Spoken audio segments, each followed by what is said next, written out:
Bruce, Labor confident? Should they be, not just in Swan, but a number of other of those Perth-based seats?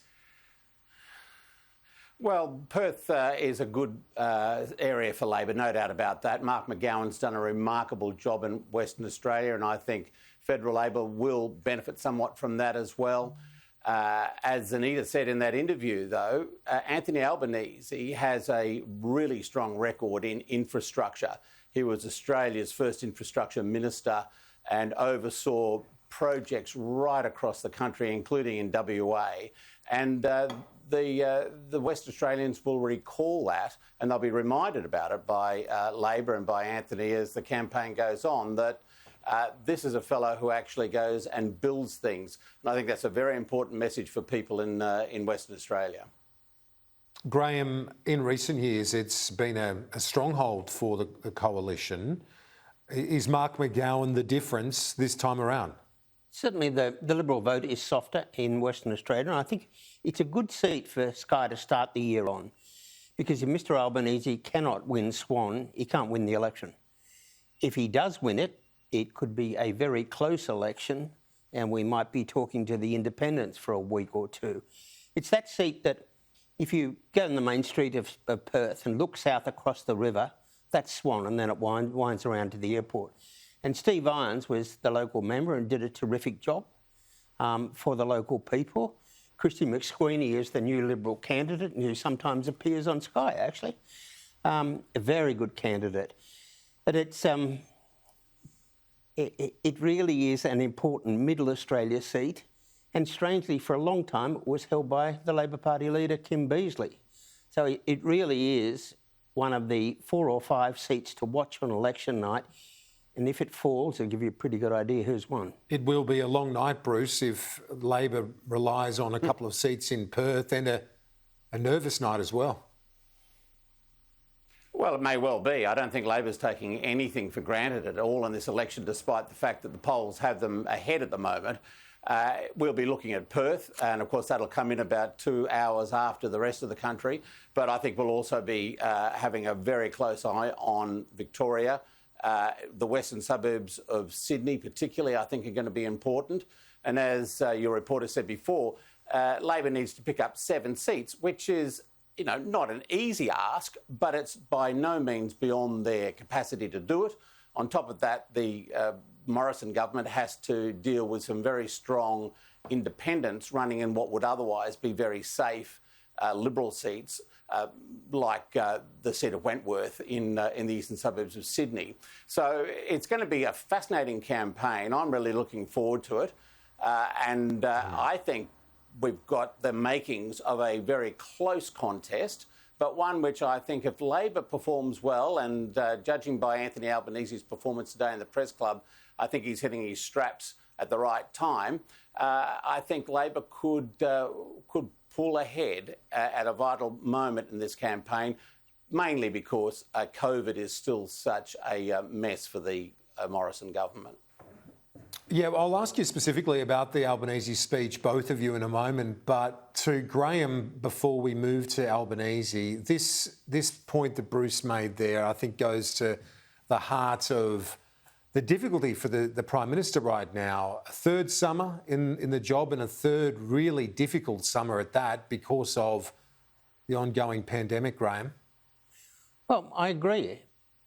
But it's the government's job between now and polling day to convince the electorate that where else would you want to be? We've done well in the economy. We've done well compared to the rest of the world on COVID. The country is not looking too bad. But somehow or other, we need to get a bit more confidence back into the show. But we all know that once an election is called, this country comes together and polarises. And we know damn well that Scott Morrison is a very, very good campaigner. But, geez, it's going to be hard if you can't get to Western Australia because of COVID. I noticed Mr Albanese was saying today that one of his themes will be bringing Australia together, but he thinks that Mark McGowan's idea of keeping families apart is a really good idea. Yeah, well, Bruce, this speech by Anthony Albanese, you said that you were encouraged by his performance. Why is that? And what did you make of a couple of the Q&As where it was out of his traditional sort of comfort zone, things like foreign policy and so on?